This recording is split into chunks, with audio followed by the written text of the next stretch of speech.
자, 오늘 예배하는 여러분들에게 하나님의 은혜와 또 말씀의 능력으로 함께 해 주시기를 간절히 축원합니다. 오늘 예배를 시작하면서 보여드리고 싶은 게 있습니다. 제가 여기다 올려놨죠. 이 김기안한 화분입니다. 어디서 사왔냐고요? 아닙니다. 지난 겨울 제가 키운 겁니다. 네, 잘 보세요. 참 지난 겨울 추워지면서 얼지 않도록 안에다가 들여놓고, 그러나 또 너무 더우면 안 돼요. 적당하게 서늘하게, 또 뿌리가 마르지 않도록 물을 줘야 됩니다. 근데 또 물을 또 너무 많이 주면 뿌리가 물러버려요. 그래서 적당한 때 시기를 봐가면서 물을 주고 그렇게 돌봤더니 지난 2주간 전부터 이렇게 예쁜 꽃을 피웠습니다. 이 김기안한 뿐만 아니라 제라늄, 또 자스민, 또 바이올렛, 그런 화초들도 꽃을 피웠어요. 참 돌봐준 수고의 보답이라도 하는 듯이 이렇게 꽃을 피운 화초들을 보니까 얼마나 제 마음이 기쁜지 모릅니다. 여러분들의 집에서도 화초를 키워서 꽃을 보신 분들이 많을 거예요. 그러면 얼마나 기분이 좋던가요?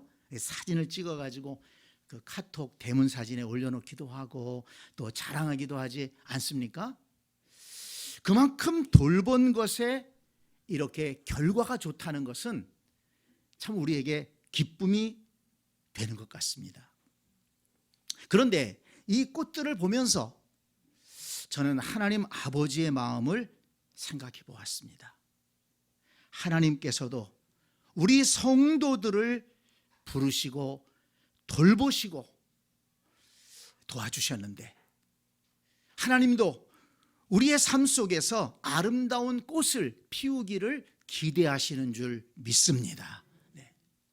2월 첫 주에 누가복음 13장 말씀을 본문으로 포도원에 심은 무화과 나무의 비유를 살펴보았습니다. 혹시 그 말씀을 듣지 않으신 분이 있다면 유튜브를 찾아서 꼭 들어보시면 좋을 것 같습니다. 한 농장 주인이 포도원에 무화과 나무를 심었습니다. 포도원은 포도를 심는 곳이에요. 포도원은 좋은 땅을 의미합니다. 그런데 거기에 아무 데서나 자랄 수 있는 무화과 나무를 거기다가 심었어요. 왜 심었습니까? 좋은 열매를 얻기 위해서. 그런데 3년이 지났지만 열매를 맺지 못하는 거예요. 3년이 지난 다음에 그 주인이 와서 도대체 자리만 차지하고 열매를 맺지 못하니 이 나무 찍어버려라, 아주 관리인에게 짜증스럽게 이 얘기를 했다는 것입니다. 여러분, 그 비유의 말씀에서 포도원에 심은 무화과 나무는 유대인을 가리킵니다. 하나님께서 많은 민족들 가운데 아브라함을 택하시고, 그래서 하나님의 자녀 삼으시고, 그 후손들 유대인들을 통해서 하나님은 아름다운 열매 맺기를 기대하셨다는 것입니다. 그러나 유대인들은 하나님이 기대하셨던 열매를 맺지 못했습니다. 아니, 아름다운 열매를 맺지 못할 뿐만 아니라 나쁜 열매를 맺었어요. 나쁜 열매를 맺었습니다. 여러분, 오늘 본문 19절을 보세요. 아름다운 열매를 맺지 아니하는 나무마다 어떻게 된다고요? 찍혀 불에 던져지느니라. 여러분, 이 말씀이, 이 예수님 말씀이 역사적으로 그대로 이루어졌다는 것을 우리는 알고 있습니다. 주후 70년에 로마에 의해 예루살렘이 초토화되면서 이스라엘은 망하고 그 나라는 지도상에서 사라졌습니다. 그리고 2000여 년 동안 그 유대 민족이 세계에 흩어져서 나라 없는 민족으로 살면서 얼마나 많은 고통을 당했습니까? 2차 세계대전 당시에는 600만 명 이상이 그렇게 목숨을 잃는 그런 엄청난 고난을 당하지 않았습니까? 아름다운 열매를 맺지 아니하는 나무마다 찍혀 불에 던져지리라. 이렇게 유대인들의 역사가 예수님 말씀이 사실이라는 것을 우리에게 나타내 보여주고 있습니다. 그런데 여러분, 아름다운 열매를 맺지 아니하는 나무마다 찍혀 불에 던져지리라, 이 말씀은 유대인에게만 하신 말씀이 아닙니다. 성경을 읽고 있는, 예수님을 주님으로 믿고 있는 성도들을 향한 말씀이라는 것을 잊지 마시기를 바랍니다. 저와 여러분도 하나님의 부르심을 받아 하나님의 백성으로서 아름다운 열매를 맺는 신앙생활을 해야 한다는 것입니다. 여러분, 우리가 하나님 앞에 부르심 받았으면, 하나님의 뜰에 심겨졌다면 어떻게 해야 된다고요? 아름다운 열매를 맺는 신앙생활을 해야 된다는 것입니다. 그래서 요한복음 15장 8절을 보면, 너희가 열매를 많이 맺으면 내 아버지께서 영광을 받으실 것이요 너희는 내 제자가 되리라, 이렇게 말씀하셨습니다. 하나님께서 우리를 부르시고 열매 맺기를, 아름다운 열매, 좋은 열매 맺기를 원하셨기 때문에, 그렇게 우리가 열매를 많이 맺으면 하나님께서 영광을 받으신다, 하나님이 기뻐하신다는 것입니다. 그리고 뿐만 아니라 그것이 우리가 주님의 제자라는 표라는 것입니다. 자, 여러분, 우리가 예수 믿는다는 것을 뭘로 나타낼 수 있습니까?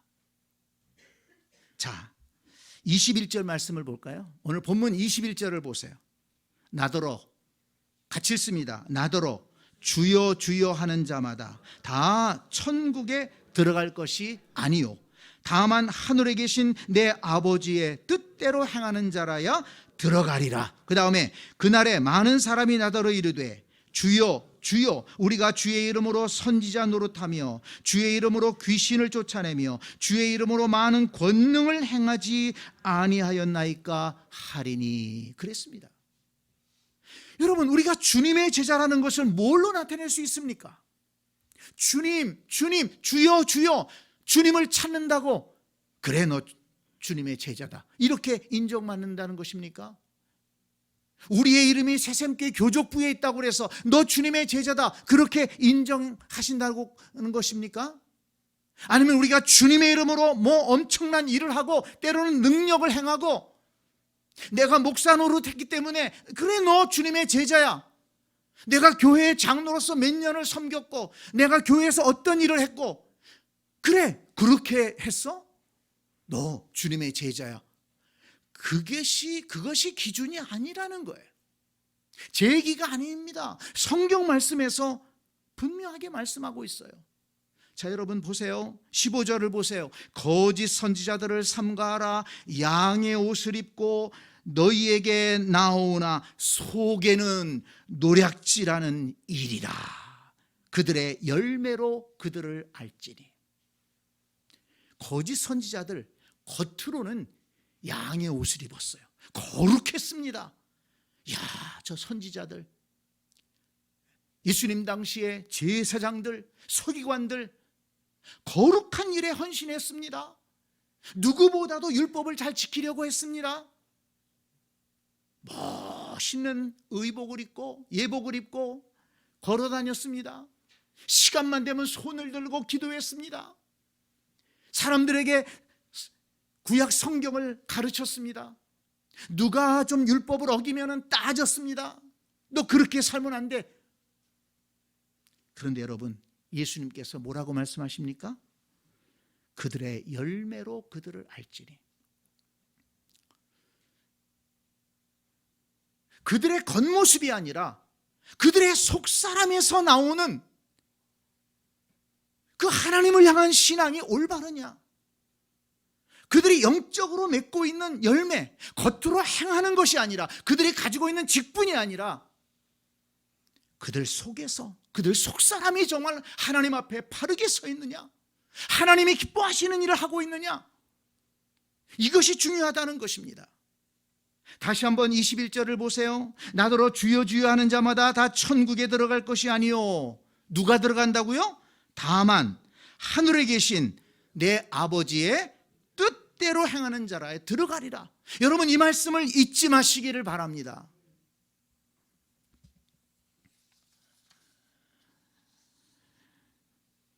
마태복음 25장 46절에 보면 그들은 영벌에, 의인들은 영생에 들어가리라, 이렇게 말씀하셨어요. 여러분, 다 인생의 목적지가 같은 게 아닙니다. 어떤 사람은 영벌, 지옥에 떨어지는 사람이 있고, 어떤 사람은 영생에, 하나님 나라에 들어가서 영생하는 사람들이 있다는 것입니다. 여러분, 믿으시기를 바랍니다. 믿는 대로 될 것입니다. 저와 여러분은 한 사람도 영벌에 들어가는 사람, 지옥에 떨어지는 사람이 없고, 하나님 나라에서 영생하는 복된 성도들이 다 되시기를 간절히 축원합니다. 그렇다면 여러분, 문제가 있지 않습니까? 그렇다면 나는 지금 어떤 열매를 맺고 있느냐? 겉모습이 아니라 정말 내 속 중심에서, 내 삶 속에서 어떤 열매를 맺으면서 신앙생활하고 있느냐? 돌이켜봐야 되지 않겠습니까? 내가 지금 믿고 있는, 내가 맺고 있는 열매에 따라서 내가 누군가가 나타나고, 그리고 그 결과에 따라서 영벌이냐 영생이냐, 이것이 갈라진다는 것입니다.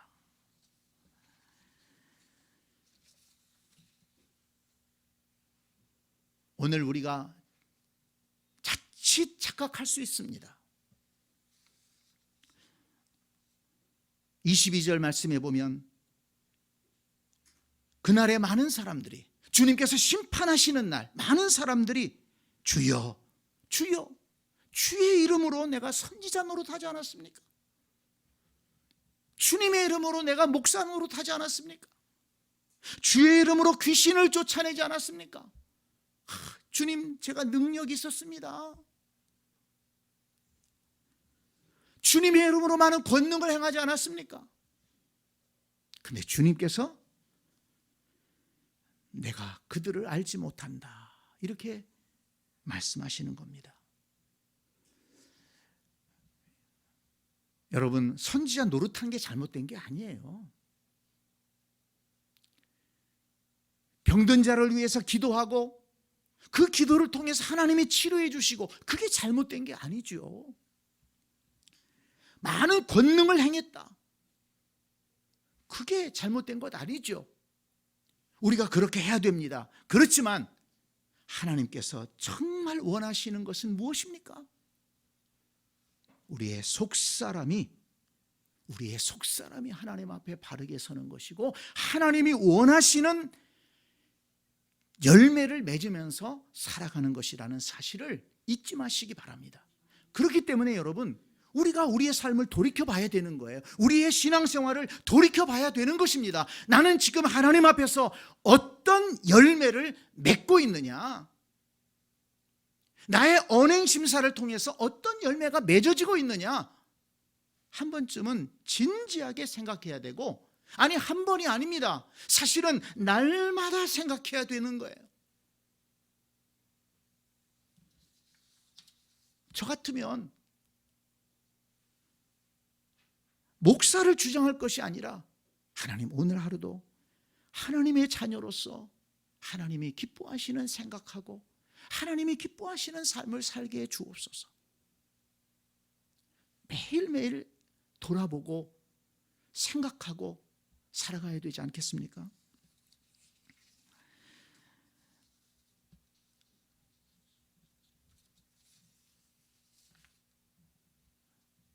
여러분, 어느 땐가 주님은 심판하실 것입니다. 찍어버리라, 어찌 땅만 버리겠느냐? 오늘 본문 19절에 있는 말씀처럼 아름다운 열매를 맺지 아니하는 나무마다 찍혀 불에 던져지리라, 이렇게 책망받을 날이 있다는 것입니다. 그러므로 우리는 경성하고 깨어서 우리 자신의 삶을 돌아보고, 우리 자신의 언어 생활을 돌아보고, 우리가 어떤 열매를 맺으며 살아가고 있는가를 돌아볼 수 있어야 한다는 것입니다. 자, 그러면 어떤 열매를 맺는 것이 하나님을 기쁘시게 하는 것일까요? 하나님 아버지의 뜻을 따라 살아가는 것일까요? 성경을 찾아보니까 몇 가지가 있습니다. 오늘 그것을 좀 말씀드리려고 하는데요. 제가 찾아보니까 여러 가지가 돼요. 그래서 그걸 다 말씀드리기가 어렵고 오늘은 세 가지를 말씀드리고 또 나머지는 다음 주일에 말씀드리려고 합니다. 이전에도 말씀을 드린 적이 있어요. 강조한 적이 있습니다. 오늘 우리가 다시 한번 이 말씀을 듣고 이 말씀을 듣는 것으로 끝나지 말고 이 말씀으로 인해서 우리 삶의 열매가 달라지는 아름다운 열매, 좋은 열매 맺는 우리가 될 수 있기를 간절히 축복합니다. 가장 먼저 마태복음 3장 8절을 보니까 그러므로 회개에 합당한 열매를 맺고 그랬습니다. 하나님은 세례 요한의 입을 통해서 회개에 합당한 열매를 맺으라 말씀하셨습니다. 마가복음 1장 15절에도 이르시되 때가 찼고 하나님 나라가 가까웠으니 회개하고 복음을 믿으라. 복음을 믿기 전에 회개하라는 것입니다. 회개해야만이 온전하게 복음을 믿을 수 있고 복음을 믿어야 하나님 나라에 들어갈 수 있다는 것입니다. 에스겔 18장 30절을 보니까 이스라엘 백성들을 향해서 에스겔 선지자가 이렇게 간절하게 외쳤습니다. 주 여호와의 말씀이니라. 이스라엘 족속아, 내가 너희 각 사람에게 행한 대로 심판할지라. 너희는 돌이켜 회개하고 모든 죄에서 떠날지로다. 사도행전 3장 19절을 보니까 그러므로 너희가 회개하고 돌이켜 너희 죄 없이함을 받으라. 이같이 하면 새롭게 되는 날이 주 앞으로부터 이를 것이요 그랬습니다. 자, 여러분, 회개에 합당한 열매가 뭘까요? 그렇습니다. 우리가 살아가다 보면 하나님 앞에 잘못할 수 있어요. 알고 지은 죄, 모르고 지은 죄 이런 얘기하지 않습니까? 그래요. 모르고 죄를 지을 때도 있어요. 그걸 가리켜서 실수라고 할 수도 있고요. 그런데 또 알면서도 죄를 짓는 경우가 있지 않습니까? 왜 그렇습니까? 알면서도 욕심에 이끌려서 또 내 심령이 약해서 하나님의 말씀을 어긋나게 살은 그런 일들이 많지 않습니까? 그리고 날마다 내가 이거 떠나야 되는데, 버려야 되는데, 끊어야 되는데 이런 것들이 있잖아요. 그런데 여전히 해가 바뀌고 나이가 들어도 끊어버리지 못하는 그 잘못된 것들이 있지 않습니까? 자, 여러분 생각해 보세요. 하나님께서 우리가 회개하면 용서해 주신다고 말씀하셨는데 알고 지은 죄, 모르게 지은 죄 중에서 어떤 죄를 더 잘 용서해 주실까? 그런 생각이 들어요. 모르고 지은 죄가 있다면 하나님은 깨닫게 하실 거예요. 그리고 용서해 주시면서 위로해 주실 겁니다.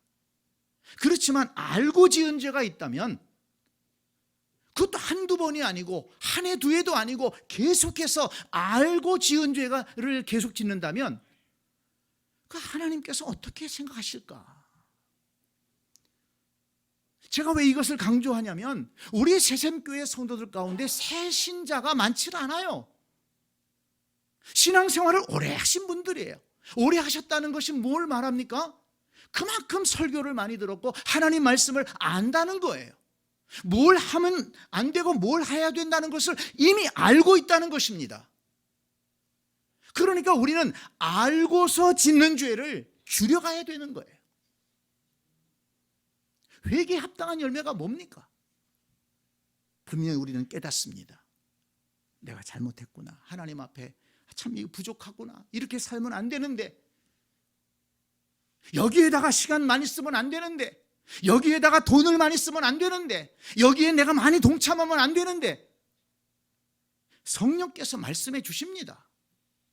정말 내가 시간을 투자하고 돈을 투자하고 내 삶을 드려야 될 진정한 가치가 무엇인가를 알게 하십니다.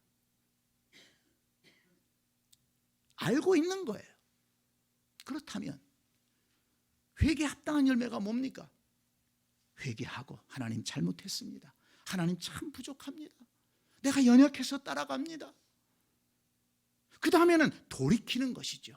열매가 있어야 된다는 거예요. 회개로 끝나지 말고 회개에 합당한 열매를 맺어라. 열매는 돌이키는 것입니다. 잘못된 것에서 돌이키고, 끊어버릴 것이 있으면 끊어버리고, 더러운 것이 있으면 벗어버리고 새로운 삶을 시작해야 된다. 이것이 회개에 합당한 열매라는 거예요. 회개만 있어서는 안 됩니다. 합당한 열매가 뒷받침돼야지 그 회개가 진정한 회개라는 것입니다. 성도 여러분, 이 회개는요, 사실 좀 우리가 좀 듣기 싫은 얘기 중에 하나겠죠. 누구든 좀 지적받고 잘못했다고 얘기하면 좋아할 사람이 누가 있습니까? 그래서 사실은 오늘날 우리 한국교회 강단에서 회개를 강조하는 설교가 그렇게 많지 않아요. 저도 그렇게 많이 하질 않습니다.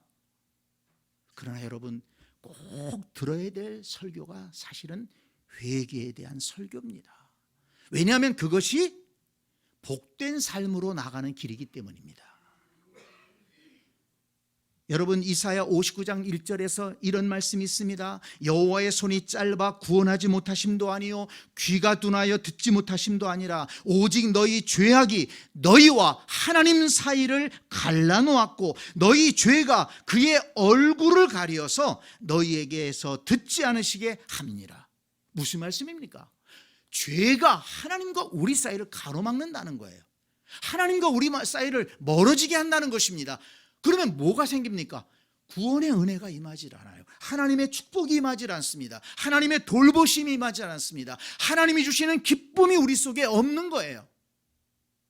그렇다면 여러분, 회개가 뭡니까? 그 장애물을 걷어치우는 거예요. 그러면 회개가 좋은 것인가요? 나쁜 것인가요? 회개를 해야 됩니까? 안 해야 됩니까? 회개하라는 메시지 기분 나쁘게 들어야 됩니까? 하나님 깨닫게 해주시니 감사합니다. 감사해야 되지 않겠습니까? 성도 여러분, 회개하면 용서해 주시는 것이 하나님의 사랑이십니다. 회개하면 평강의 은혜를 주십니다. 회개하고 죄악을 떠나면 우리의 가정이 화목될 수 있습니다. 여러분, 제가 여러 번 말씀드리죠. 이 시대에 가정이 깨지는 이유가 뭡니까? 죄가 들어가기 때문에 그래요.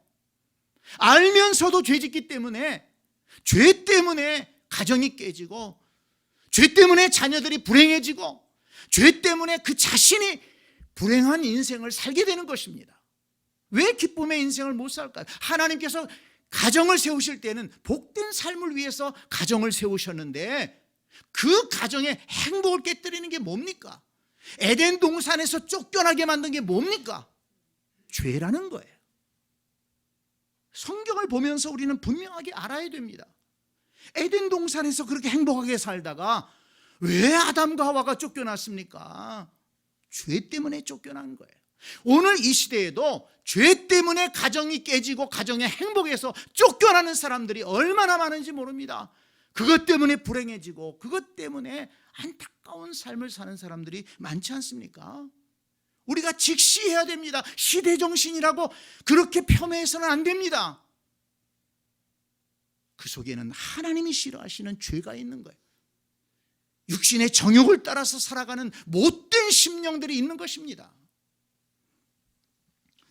회개하고 돌아오면 가정이 화목하게 됩니다. 가정이 하나 됩니다. 가정이 번성하게 됩니다. 자녀들이 잘 되게 됩니다. 여러분, 우리가 회개에 합당한 열매를 맺는다는 것은 우리 자신도 하나님의 은혜를 힘있게 되고 우리 가정도 잘 되게 되고 하나님의 축복이 우리 삶에 임하게 되는 통로라는 것을 믿으시기를 바랍니다. 그러므로 우리가 회개에 합당한 열매를 맺고 하나님과의 관계를 회복하고 축복의 통로를 열고 그렇게 기쁨으로 신앙생활하는 우리 모두가 될 수 있기를 간절히 축복합니다. 한 가지만 더 말씀을 드릴게요. 그 다음에 성경에서 우리가 잘 아는 열매가 있죠. 성령의 열매입니다. 갈라디아서 5장 22절. 오직 성령의 열매는 사랑과 희락과 화평과 오래 참음과 자비와 양선과 충성과 온유와 절제니. 구원받은 하나님의 백성들은 이 성령의 열매를 맺어야 한다. 그래야만이 우리가 하나님을 믿는 사람으로서의 온전하게 변화된 삶을 살아갈 수가 있어요. 성령의 은혜를 힘입어서 성령으로 인한 열매를 맺을 때 우리의 삶이 진정으로 변화될 수가 있다는 것입니다. 보세요. 사랑과 희락과 화평과 오래 참음과 자비와 양선과 충성과 온유와 절제, 이런 인격을 가지고 이런 변화된 사람이 되어서 살아간다면 얼마나 그 자신에게도 행복하고 함께 살아가는 사람들에게도 기쁨을 주고 얼마나 선한 영향력을 끼칠 수가 있겠습니까? 그런데 그런 아름다운 열매를 성령으로 인해서 맺을 수가 있다는 것입니다. 여러분 기도하시기 바랍니다. 성령님을 부어주셔서 이 성령의 열매를 맺을 수 있는 나의 인생이 되게 하여 주옵소서. 여러분 이 성령의 열매는요 더디 맺으면 안 됩니다. 긴급한 열매입니다. 왜냐하면 우리의 삶의 질을 결정하는 그런 열매이기 때문에 그렇습니다. 이 성령의 열매는 인격과 상관이 있잖아요. 여러분 그 사람을 행복하게 하는 것은 능력도 중요하지만 태도가 중요한 거예요. 태도가 그 사람의 인생을 결정합니다. 태도가 다른 사람과의 관계를 결정합니다. 그런데 정말 하나님이 기뻐하시는 삶의 태도 어떻게 만들 수 있나요? 성령의 열매를 통해서 가능하다는 것입니다. 사랑과 희락과 화평과 오래 참음과 자비와 양선과 충성과 온유와 절제, 이 성령의 9가지 열매를 성령을 통해서 맺게 되면 내 심령의 평강이 찾아오고, 그리고 우리의 가정이 화목하게 되고 직장 생활에서 선한 영향력을 끼칠 수 있고요, 더불어 살아가는 곳에 하나님의 은혜와 축복이 임하게 되는 것입니다. 그러므로 여러분 사모해야 될 열매가 바로 성령의 열매예요. 이 갈라디아서 5장 22절 이 성령의 열매를 암송하면서 하나님 오늘도 성령의 열매를 맺으며 하루를 살게 하여 주옵소서. 우리 교회 나올 때도 마찬가지예요. 하나님 오늘 교회 나가서 예배드립니다. 성도들과 교제합니다. 성령의 열매를 풍성하게 맺게 하여 주옵소서. 여러분 기도하시기 바랍니다. 무엇을 생각하고 무엇을 기도하고 무엇을 소망하고 살아가느냐가 우리의 태도를 바꾸고 우리의 생각을 바꾸고 우리의 삶을 바꾸게 되는 것입니다. 신앙생활 10년, 20년, 30년 했으면 이 성령의 열매가 풍성하게 나타날 수 있어야 됩니다. 주께서 우리와 함께 하십니다. 성도 여러분, 우리는 하나님의 말씀을 알고 있는 자들입니다. 하나님께서 우리를 부르셨고 우리를 택하셨고 우리를 하나님의 자녀 삼으셨습니다. 하나님은 우리에게 성도로서의 아름다운 열매를 기대하십니다. 오늘 3가지를 얘기하려다가 2가지만 얘기하고 마칠게요. 회개에 합당한 열매를 맺읍시다. 오늘 이 말씀이 어떤 분에게는 진지한 고민의 말씀이 되기를 원합니다. 그래서 회개하고 회개에 합당한 열매를 맺음으로 하나님과의 관계를 회복하고 하나님의 은혜와 축복의 통로를 여는 그런 복된 일이 있기를 원합니다. 그리고 성령을 사모하고 성령의 열매를 맺기를 사모해서 우리의 인격이 변화되고 우리의 태도가 변화되고 우리의 삶이 변화되어서 더불어 살아가는 모든 삶 속에서 하나님의 은혜를 누릴 수 있는 아름다운 성도들이 다 될 수 있기를 주님의 이름으로 간절히 축복합니다. 아멘.